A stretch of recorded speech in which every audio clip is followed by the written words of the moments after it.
Hello guys, Hi guys, welcome back to our channel. We are the Clan family.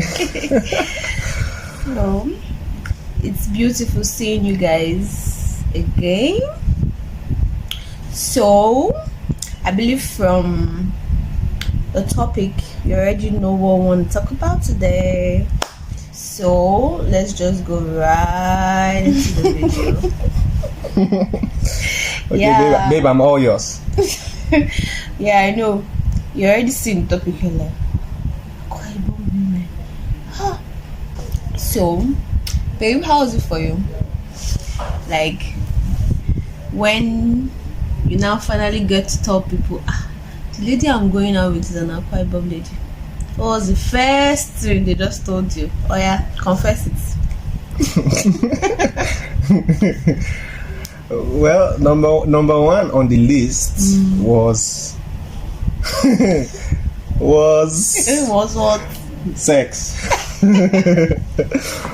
Now there's this popular myth about Akwa-Ibom women that they are good in the other room. Even till date, I've had some of my friends tease me with that.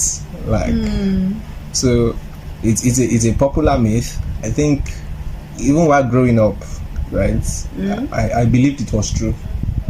So, but I didn't know. So okay, so is it true? That question is heavy. Is it true? Okay, well, we did marry as virgins, right? So, but I don't think there is any truth to that statement. I just think sex is sex.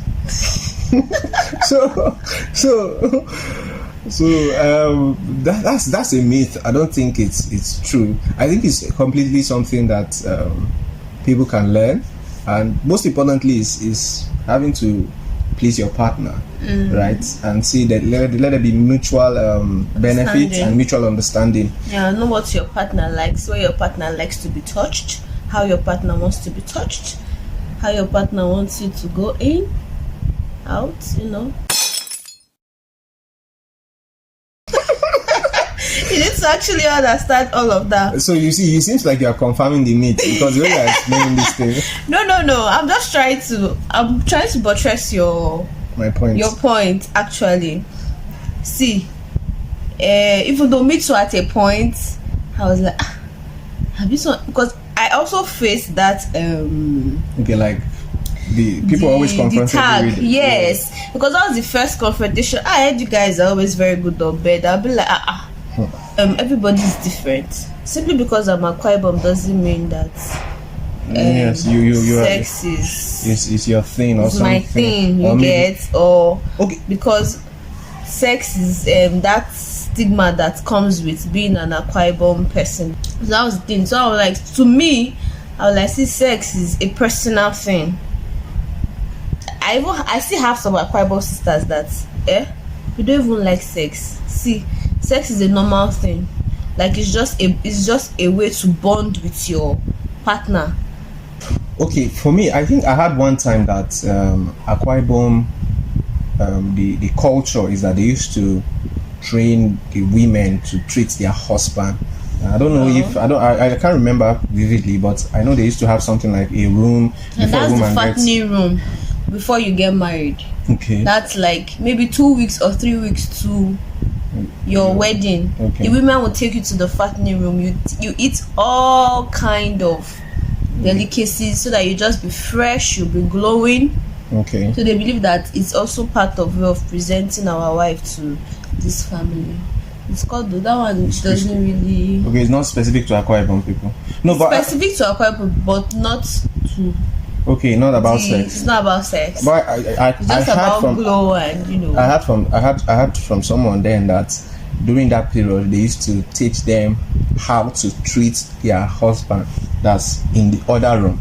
Like how to treat them. That was what I had. So it was one of the things that I think was sponsoring the myth that Akwa-Ibom parents always gave their children that education, sex education on how to take care of their partner and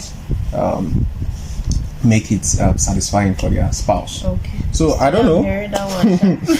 So maybe that was what I had. This was one of the myths. Okay, right? You heard. Yeah, that this was one of the myths. But I think the issue of sex, I think it's just overrated. It's exaggerated. Yes. It's exaggerated, and it's completely learnable.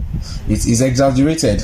Absolutely. I think anybody can learn anything they want to learn, and what informs our learning is also very important. If social media informs your learning, you'll be expecting too much. If you watch some things on the internet, and it influences your mind. Yes, it becomes something else. So that's the number one myth though that I had. So there's also another tag that comes with being an Akwa-Ibom lady. Okay. Yes, the second myth was that of food. In fact, I countless number of times my older siblings will call me and say, "Hope you are eating very well now." Everybody just believe I'm eating fine. That's his chicks. His chicks not going well. Everybody believes I'm eating fine, and well, that's true. That one is true. It's true. Growing up from where I come from, right? We didn't have so much delicacies. We're just used to, I think, basically 2 or 3 soups. Is it egusi, okra, then okuhu was not very often, right? Okay. Because it was difficult to make, or is it that the stick that they used to make it was always in and out, or was seasonal? Okay. So I think it was basically egusi, okra maybe it's ogbono, then maybe a vegetable soup. Those are basically the 3 soups I grew up with. Now, but the first thing that blew my head is one soup they call white soup. I remember the first time I went to, there was a restaurant, Calabar restaurant in Jos. Hey, it was Ima that introduced me to that restaurant, one of our friends. I just fell in love with that soup. He described the soup that there are obstacles here and there, so I went there, I ordered it. In fact, we used to feel like they were cheating other people were eating other soup. Because you'll be eating, let's say you are eating a vegetable soup, you'll see only one meat. And it's the same price with somebody eating and stockfish. It wasn't the same price. It was 100 naira difference. 200, either 200 or 300 naira difference. It wasn't that much. There was a time that it was even the same price. And you'll be eating in the white soup, there will be several obstacles. So I always went for the white soup, and I just fell in love with it. The first one I tasted, my goodness, the first one I tasted, I think it was in your house. I think mommy packaged. I came one day, then mommy packaged. I took it. That soup was something else. In fact, it was even better than the one you're eating outside.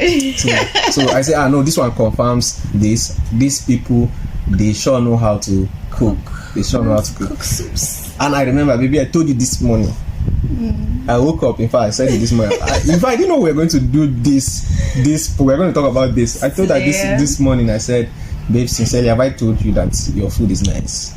Like, I'll go out and eat in some very expensive places or homes but when I come back home, no, even with the little, it makes so much difference.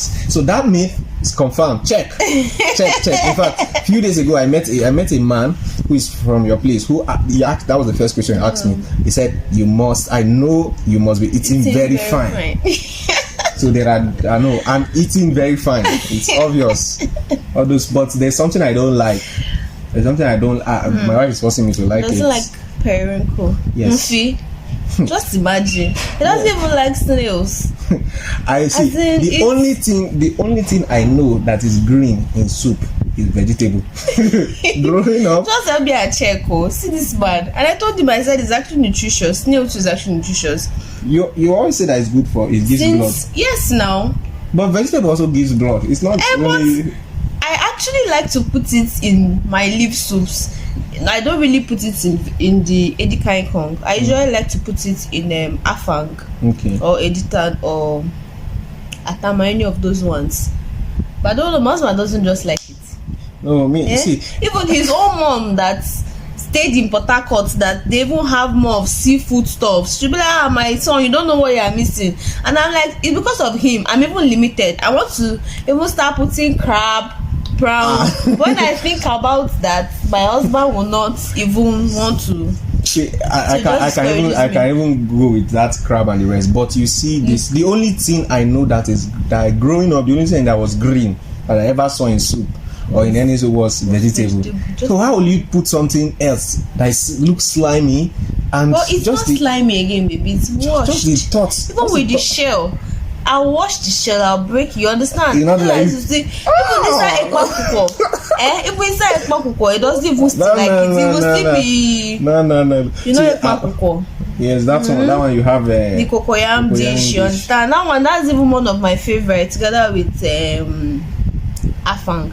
My husband, he will just pick the thing, and I used to be so upset when but he will enjoy the soup, but I will be like, so sometimes I'll intentionally buy the one that they've removed the shell, but he was still always so figurative. No, he said you put the last day he wanted to trick me. He wanted to trick me. You and your brother wanted to trick me. I saw something green in this. I said, no, there's Isam. Is it Isam? People showed me I talked to this man that it's highly nutritious. Just yes, the same way vegetable is also highly nutritious. So maybe I'll learn very soon. But I'm trying. I just eat maybe. If I feel it's over 2 to 3 years that at least you've been eating Akwa-Ibom my dishes, but he has not still adapted to eating them. I'll try. Well, but that myth is a check. Akwa-Ibom. No, our mom. This part. I don't know of all Akwa-Ibom women, but this particular one. But I want to tell you guys something. What actually makes Akwa-Ibom dishes a bit unique? You can go. Akwa-Ibom dishes. Go and check. There's a very unique pattern. Of cutting the leaves. The thing they follow. There's like an order, like they are neatly arranged. Go and check it out. I didn't grow up that way. We just cut. It's not the same way everybody's to cut their leaf. Yeah, I think that's also part of what God has blessed. Yes, I know. There's this particular leaf. What's it called? That one they used to pound. Afang. Yes. I know when you see the way they cut it, like they measured each and every one of them. All the shreds like sliced. Yes, it's neatly. Even the water leaf, even the ugu, the vegetable. We'll go and check.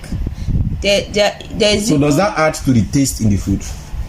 No, there's way it just makes it look nice. It just looks nice, yeah. To the eyes, but not to the. You all join everything. Okay. So what extra thing do you add in the soup? Because there's no any extra thing. Why is it that me I will cook my own? It will not be like. I don't know. There's no any extra thing. For me, it is just salt and maggi. There's no extra thing we actually use to cook. There's no extra thing. For me, I have resigned cooking. I play supportive role. I know I used to say that I will be cooking for my wife in the kitchen, but see, sincerely, ever since I tested her food, I resigned cooking because I can't imagine we buying all the things from the market. It will look like I'm wasting the food. We buy all the things and I'll make it. Then it's not something I'm looking forward to eating over and over. It's just look like we wasted the soup. So I'm saying, okay, let me be the one to wash the vegetable. Let me wash plates in the kitchen. Let me just play supportive role while you get to even Indomie, right? There's a way. I know at least that one I come in, right? But there is a way you make it. I like to just play supportive role and let everybody just stay in their ministry and let's move. So aside sex, food, which other myths again have you heard about? Okay, I think the one I didn't talk about the sex thing was I often heard that Akwa-Ibom people were promiscuous. They were promiscuous. They couldn't stay in a marriage. They couldn't stay with a partner like that. They couldn't stay faithful in a relationship. I would say that was one of my biggest fear. It was one of my biggest fear. I remember countless number of times I would ask, even when I'm dating, are you sure you can? I said, me, I cannot stand it too. Are you sure? And I remember there's a tradition in my place. we are both believers, right? thank God for His mercy, right? Like I said, we didn't get married as virgins, but we thank God that God has helped us. Now, but there's this tradition in my place that if a woman goes out and commits adultery, I think if the husband is aware or something, they call it aleku, it can kill the woman. In fact, growing up, I knew of somebody that, though it was still rumored that was what killed her, right? That she was promiscuous. So I remember that was one of the fear. I think your mom didn't. The reason they didn't like Idoma people was one of the reasons, because I later found out from mom. See, she always had the issue of, it seems these people have aleku. Yeah. They have something. So then, in fact, what she was mainly scared of was your men. Okay. Because people were very stubborn. Yes. Okay, but baby, have I been stubborn? You're just a different breed now, but sometimes you're stubborn now, you know it. No, I'm not stubborn. You are. Sometimes if you want to be, you will. No, maybe it's just the time. See, I'm not allowing you to have your way. The thing is that my mom, the issue she had issues with a lot about your tradition as well. Not really necessarily the Aliku thing, because she was like, why would I want to go and cheat on my husband when she too has not even, this kind of mother thing now. So she was just basically bent on, can I handle an Idoma person? Because she also did the same thing we are talking about. She also heard Idoma people are promiscuous too. Your men are very stubborn. Some of your men people don't even take care of the home. But I remember I kept mentioning it. I kept asking that question before we got married. Like, this thing, I've had it too. I keep hearing it. Hope it's not going to be an issue. I know I'm marrying somebody who is a believer, but yes, it's good to still talk about things like that. It's even not even just because he has Akwa-Ibom thing, right? You can come from anywhere and still do how you want. Even if people in your village don't behave that way, you can behave anyway. You can just come and that will behave. Right, but I know that we are new in Christ. We belong to a new family, and we should act like the people of our kingdom, or the family that we are from right now. So that was basically it. So for me, that's a myth also. It doesn't always turn out that way. It doesn't always turn out that way.